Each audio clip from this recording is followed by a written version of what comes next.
Yo, what's going on, homies? It's your boy Stumped, back for another OPTC video, and in today's video, it's time to use the big boys. Day 4 of Season 36 of the greatest party of them all is upon us, and in today's video, we're using the one and only Ace and Whitebeard. Now, I do think Kizaru definitely shines as the best leader when Logia is boosted, but once again, we have another season where Whitebeard and Ace are under the leader skill of either Logia or Zoan types, this time being Logia because Ace is actually a Logia user.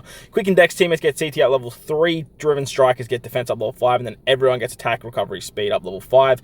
Plus, you get a minus 40% reduction to your burst, as well as an extra burst charge, which is exactly what Whitebeard and Ace need to make their burst viable. Their burst is basically just a win button. It's incredibly strong. So is Kizaru's though, and Kizaru's is just, he gets 4 and it's a lot easier to use. So that's why he makes him a little bit better in my opinion. But look, Whitebeard and Ace, they are still very, very strong. And in today's video, we're going to take them into the Grand Party game mode. Obviously, it is the end of day 4, moving into day 4 now. So make sure you guys are at least changing your leaders or using the auto strat once you guys get your wins. And remember, just avoid Kizaru, avoid Whitebeard and Ace, and you shouldn't have too many issues with picking up the dub. But if you enjoyed the video, hit the like button, hit the subscribe button, do all that good stuff. With that said, let's dive in. Alright, so we are at the pointy end, so I'm not going to do anything rash, and by rash, I mean I'm not taking on Kizaru. I did some fights against Kizaru day 1, just to sort of practice if I do get, like, pinned into a corner going up against him, but, like, look, Kizaru's burst is just so devastating that it can just win fights and just be so disruptive, so I'm not taking any chances, moving into these last few days. So we found a Verse Luffy lead. Obviously, Verse Luffy being a mythical Zoan doesn't actually trigger the Zoan typing, which definitely sucks. I've been rambling on for a while now that I think that they basically should have just taken that Zoan type in the rule set and just made it all Zoans, ancient Zoans, including mythical Zoans, like just literally put all of them in. Kaido's would have been boosted, Yamato's would have been boosted, like you just would have had a bigger array of characters. Plus, Luffy hasn't been boosted in God knows how long. Like, just bring the guy back. Like, people are still using him and he's not under the rule set. So, that's always crazy. Plus, like, you could obviously have a little bit of balance with using Luffy or using something like Kizaru. So, I think it could have just been very simply changed with that one minor fix there. So, with this shooter team for the Whitebeard and Ace lineup, I actually brought Frankie into the mix. I did want to move S-Snake over onto the strength team. I just think she's going to work a little bit better over there. Given the leader skill of Whitebeard and Ace buffing fighter characters and powerhouse characters, Frankie actually has a bit more buff here, and he's a Dex character, so he gets that cooldown reduction, which, as you can see, allows him to go very, very fast, get a lot of damage output off, and allows the shooter team just to go just a little bit quicker than what we were seeing with S-Snake. S-Snake like slows the enemies down so drastically, and I feel like that's going to be very valuable for the strength team as well. So that first fight was not really anything too crazy to write home about. The second fight had quick Luffy on it, so I did want to move my driven powerhouse team there. I am sort of chopping it up with the driven team. I'm bringing Garling on the lineup, and then I'm bringing S-Hawk. The reason I'm doing this is because I need to move Luffy onto the strength team, and I did want to sort of balance out what I'm doing here. So this is more driven centric, but the back end of the team, it's more powerhouse focused. I was sort of tossing up whether I run Pell or if I would just keep Blue Gem there. I decided to keep Blue Gem there because, like, the front lines is more driven centric and you're gonna get a little more value out of that. And then once Whitebeard and Ace sort of come in, they're just sort of like a last minute resort if things just go too sour, and then obviously they're the leader, so I had to put them somewhere. They don't really have a bespoke team. Kizaru's also doesn't have a bespoke team, but, like, because Dex get that extra buff with the CD reduction, you could easily run him on the Dex team. And on top of that, he can just go very, very nicely on the Psy team, which uses the Straw Hat and stuff like that too. So Kizaru, like, his placement is just better, and that's what I think, like, stands him out over Whitebeard and Ace. But look, Whitebeard and Ace is still an incredibly fun leader to use. I've really enjoyed using them for the last, like, what, 5 months, because they literally just kept getting buffed and buffed and buffed under the rule set. But like I said, with the release of Kizaru and what he's doing, and then obviously being a Logia user, it just it works really nice as well. So this one should be a pretty easy win. We've pretty much just nerfed the enemy into the ground. They can throw a whole bunch of specials at us, which is great at getting our Garling super special up, and that's basically about it. Because Luffy still hasn't gone too, so he's got he's got his special ready to go, which is probably going to do quite a bit of damage. And remember, if I lose any characters, I can literally just pop the Whitebeard and Ace burst ability, and then I just win. Like, it's just, again, it's just a straight up win button. But lucky for us, not lucky for us, the driven team just tanked everything, and now it's just gonna pick off the rest of them one by one. Goodbye, and that's basically all she wrote. So first win in the bag. Like I said, it wasn't exactly the biggest and craziest stuff, but like I wasn't going to fight Kizaru's, and the other 2 fights were Kizaru leaders, so just made sense to take on versus Luffy here. So yeah, very nice. All right, let's skip this. There's no reason to sort of continue that. Let's move into the next fight now. Oh, there was a side team in the back? Damn. Alright, next fight we have versus Kaido. And this one, like I said, this is just like a perfect example of if they did Mythical Zone, you would have another very viable leader for people to use. Like I said, right now you literally have the option of Kizaru and Whitebeard and Ace, like your 2 best leaders. Like, I think if you have one of those characters maxed out and you can sort of bring teams onto them, you definitely want to run them. Kizaru especially. And then you've got maybe, Int Sabo, you've got 10th Anniversary Ace, and then under that, you've just got a whole bunch of random Aces, random Sabos, a couple of Zoan, like, choppers that could maybe fit the bill, Straw Hat Crew V2. There really isn't much going this season, which is, like, it definitely hurts the landscape of Grand Party. I love that they are doing the tag system, but I think they just need to give players a little bit more options in what they can bring, rather than what you sort of, like, shoehorning them into actually doing. So, if it was all Zoans, you'd have, like I said, this Kaido, he would be boosted under the Mythical Zone tag. You have the Int Gear 5 Luffy, who's also boosted under the Mythical Zone. You have 6+ side Luffy, who I know people still use as well. He would be boosted. Like I said, you could even throw Yamato's into the mix. Like, you just have a lot of other characters that would see a lot more play. And, yeah, it'd just be a little bit nicer for everything Grand Party, in my opinion. So, versus Kaido, he's still a menace, though. Striker team up front, though, is a little bit odd because you're not getting the extra buffs from Strikers, given that Kaido isn't actually part of the rule set.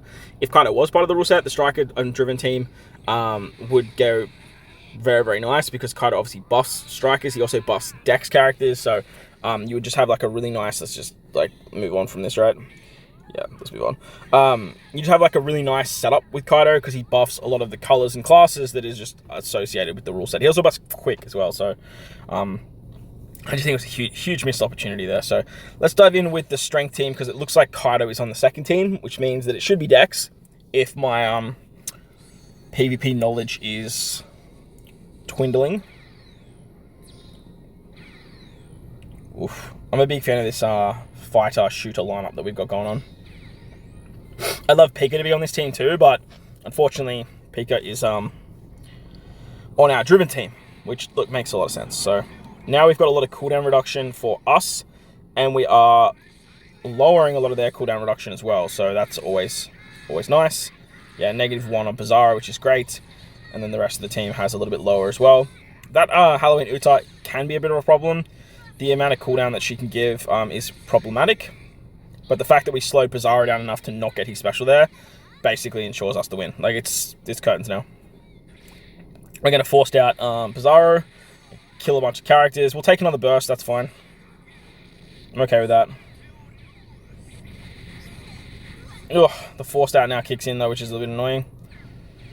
Like I said, as soon as we lose characters, we can just hit our burst button, and it's basically curtains from there.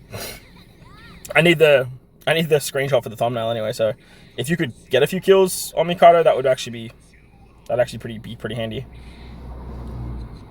Yeah, Uch is definitely dead. That sucks. Oof, okay. I'm going to wait the 3 seconds for you to come back, and then we can do this. There's my thumbnail. Beautiful. Thank you.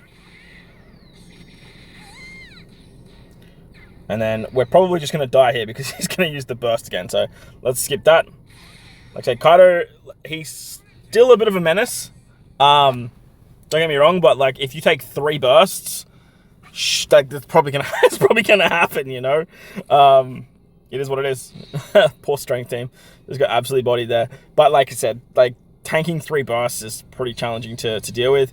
And the fact that Kaido can forced out 100% cooldown reduction, like can't do much about that. Totally forgot about the forced out. All right, final fight. They have the quick team. We have our driven team. We have a win button ready to go. So all that needs to happen is we need to lose, I think, 1 character, and then we just win. Like, if 1 character dies here, it's over. They don't have any bursts under their belt, so this should be a pretty easy run for the good old driven-based team. They have Jinbei, which is kind of scary for Pikqchu, but I was wondering if they had anyone else that could disrupt Pikqchu. Like Sugar, for example, can be a bit of a problem. Some good damage over time coming now. S.36 going to do big damage himself. Very nice. Killing Smoothie's great. Killing Luffy's even better. So now they have their cooldown reduction as well as their rollbacks removed. We have a shield, and they basically cannot touch us. Like, Fuji's just going to like hit the shield. I don't even think it'll break the shield. Yeah, didn't even break this. Oh, he broke Blackbeard's shield because he hit him a couple times, but this is gonna hurt Pikqchu. Nah, not really, actually. Honestly, not really. Garling still has his shield up. Garling's like, nah, dude. Like, thanks for coming. That's cute. My turn. Jinbei did give them a shield too, though, so that definitely protects them from shots like Garling. But now we have Big Mom Katakuri and they're super special. And this is going to suck for you. 100% half stats. Special Mind. Massive attack, massive defense. Good damage. And a counter and a provoke. Well, Blue Jam wants to hurt... What? S-Hawk? Okay. The counters are basically going to start killing you. 18k counters. Like, Big Mom Katakuri now, it's just going to absolutely mollywop the rest of the team. And they have no specials to do anything about it. So GG. Thanks for coming. And I will see you in the next one. Let's move on to the final fight. Beautiful stuff. Like, if Kaido was boosted on this rule set, it just would make things so much more fun. He definitely wouldn't be the best leader. Neither would Luffy might be up there, but it definitely make it much more enjoyable. Alright, so the final fight, we're going to go up against an S-Snake leader. Don't even think S-Snake has a leader skill, to be honest. I just saw that the other two fights with Kizaru, and I was like, nah, I'm good. I'm not going to risk a refresh. Let's just take the S-Snake victory, and we'll move on from there. Now, the problem with this S-Snake team is they are running shooters in the front. Now, if you know me, if you've been around the channel, you know I hate mirror matches. Absolutely despise mirror matches. So, I decided to move the Driven Powerhouse team up to this front line here. Now, the reason I've done that is, again, because I don't want to have to deal with the travesty of mirror matches. And on top of that, we're incredibly bulky. We should be able to tank a few specials, and we lower so much defense that our normal attacks should put in some pretty decent work. That's my mindset anyway. We have some super specials here too, so shooters moving very, very fast is going to trigger stuff like Garling. It's going to trigger stuff like Big Mom Katakuri. But at the same time, like, shooters can hit so hard and they move so fast, they just put out so much damage that we could be in for a bit of a rough time here. But again, if we lose characters with this team, it's just going to bolster our other stocks as well. So everyone just got hit by, what's his name? Oof. Okay. Damn. Okay, Big Mom Katakuri got their revive off. We lost a lot of characters there. But again, if we just literally bink our burst with Whitebeard and Ace against the shooter team, it basically melts the entire thing. Problem is like, the amount of special bind they keep getting off is very, very problematic. I'd like to get a few kills here. Okay, 1 kill. I'll take it. Big Mom Katakuri needs to stop being action bound. Bro, look how close Kusen is to dying. Okay. Okay, now we're in a good spot. This should kill a couple units. Nice. Gets rid of all the stats. Now we could put up. That's good that Sandra and Wolf goes before Big Mom Katakuri. Now Big Mom Katakuri is going to kill the last 2 units, and he's going to put up an even bigger counter. So that should be a wrap. Very nice. We actually lost a couple units and still got the win, which puts us in a really, really good spot for the rest of the fights, because now we're just ready to go with the burst ability. Well, we need 1 more death, but that shouldn't be too tricky if we get stuck into a pinch. All right, second fight. I'm going to keep strength there. We'll run shooters last. We have an int team with striker, shooter. Weird. Very weird. I know that, like, Prince Guru and the Sword Donnies are... Okay. I know that they are, like, a very nuisancey character, but, like, you're not running strikers and shooters, lad. You're running just int. They don't need to be there. You have the waifus too, like, you've already got the confusion, so, like, why are you running in there? Look, I ain't gonna. I never checked what the cooldown looked like as well. -2, now -6 because of the S-Snake special. Kobe hopefully gives the haste. It's perfect, gave it to Luffy. That's game. Goodbye. Very nice. They'll throw back a burst. Does nothing. Oof. Alright, Kuma, do your stuff.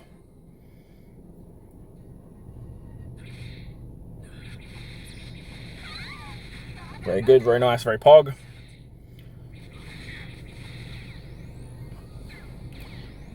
If that killed anyone, like, it would have just been curtains. Because I would have then just thrown a burst back. Oh man, if Kobe had his special ready there, that would have been beautiful. If we can kill in the next 3 seconds, then we win with the forced out, but it's not going to happen.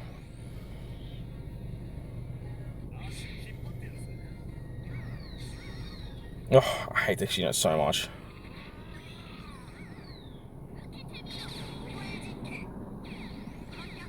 It's the most annoying thing, right? Because now if I give haste, like, to Luffy, which happened, he just lost. Oh, no, he got it. I was going to say, he would lose his special, and then it just, yeah, negates everything. But there we go.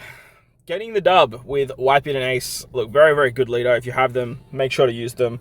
But if you have Kizaru, I would highly recommend using Kizaru instead. And that's exactly what we're going to do tomorrow. Now, remember, it is day 4. Make sure that you are changing your leader at the end of every day. It's very, very important that you are doing this, because if you don't, then people aren't going to get the wins. They're going to get very, very cranky at you. It's very simple. Just going to hit edit leader, go down the bottom here somewhere, click on a non-leader character. We can go Kuzan there, and basically say, yep, cool. That's what it's going to be. So hopefully you guys enjoyed the video. If you do, bell like button, hit the subscribe, and do all that good stuff. Most importantly, if you guys are in this beautiful world, please remember to enjoy the rest of your day. As always, homies, thank you for watching, and I'll catch you on the next one. Let's